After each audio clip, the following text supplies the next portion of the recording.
take a quick look at the column tool now.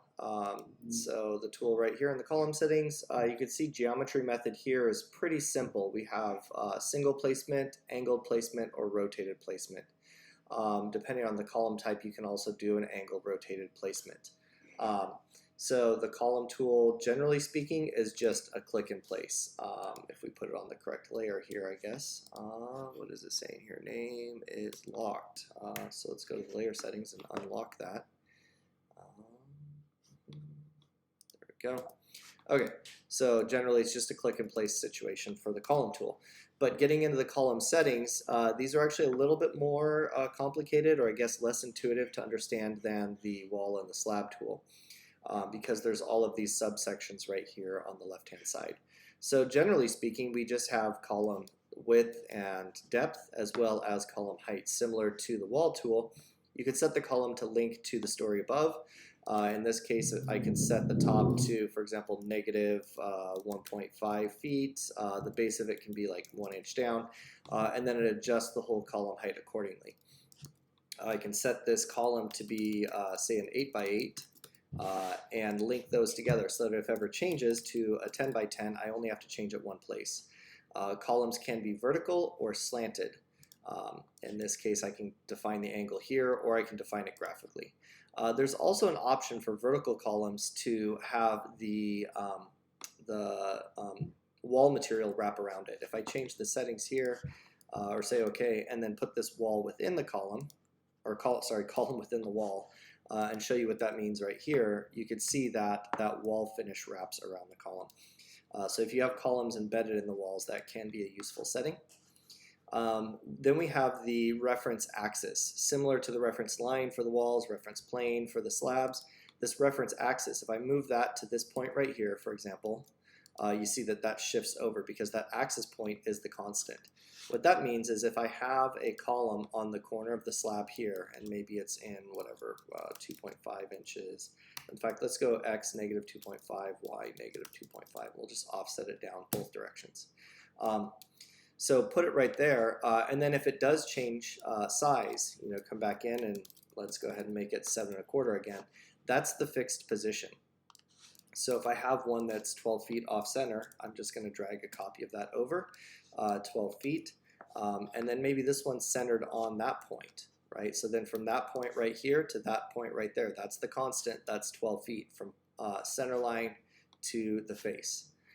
If it's center line to center line, I can offset it here. But what this means is that with those two origins set, I can change the size, and the relationship of that point to this point, or that point rather, maintains the same distance. So that's one way to effectively give you quick control over adjusting these columns as you go along. There's also custom end points or end cuts for those columns, and then there's also the rotation of the column. But I find that it's easiest to do that just by rotating in plan. Very rarely has there been a case where rotating this like 45 degrees and the settings, for example, made sense. And then we have our segment settings. So the segment settings is where we get into the shape of this column. In the case of these columns, we are going to use wood framing as the material. The columns can be square, round, or custom profile. The custom profile can be any drafted shape. So it works really well for trim shapes. It works really, really well for steel profiles. In this case, we're just going to keep it as a wood framed column. No need to have a custom profile for a basic square like we did with the walls and the slabs and their composites. Additionally, the column can have a skin wrapped around it. So this could be wood siding, for example, or another building material here, and it can be wrapped with a thickness like that. In this case, because I jumped from one size to the other, so now it's redefining the size of this column. So we'll get that back to the original shape. And in fact, let's turn that finish material off. We also have the ability to segment these columns out. So for example, if I wanted taper those out. If I wanted to segment this out, I can add a segment to this. And maybe, for example, this segment is a fixed length of 9.25 inches, and the width of that segment is 9.5 inches. In this case, I would have to go back and set this to the center in order to center those segments out. Unfortunately, there's no way to set the relationship of those independently from the origin of the column. So that's one concession you have to make. Those segments also have the option to be tapered. So if I wanted the top of this to taper into the column width, for like this, for example, we can do that as well. Those segments can be a percentage of the total length or a fixed length. In this case, we're just going to go back to a full 8 by 8 column vertical surfaces. The surface override on this can be overridden to show any other surface. Surface overrides are used prolifically through our workflow and our template. So we can say this is wood schematic design as the top, bottom, and surrounding surfaces. The floor plan settings here, we do see projected with overhead, projected, cut only, outlines only. So unlike the wall where it's all relevant stories or home story only, this gives you a little bit broader range in terms of what stories they show on. We can say all relevant story, one story up and down, all stories. There is no custom story setting, as in with the slabs.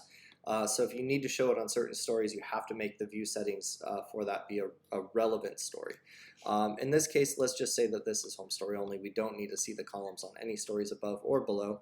The core line pen here is typically set to pen 24 for framed elements, wood framed elements. The uncut pens, all of that is fine as is. The fill itself is set by the building material. And we can even have a symbol type for this. So I can have a line pen different from the exterior boundary pen.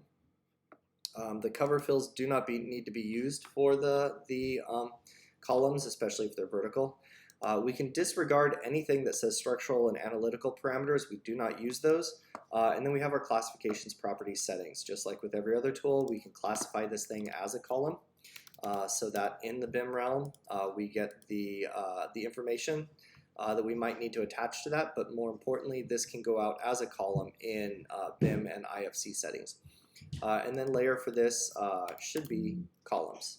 So in this case, we're going to say that this is columns visible. And we say OK, and there's our column.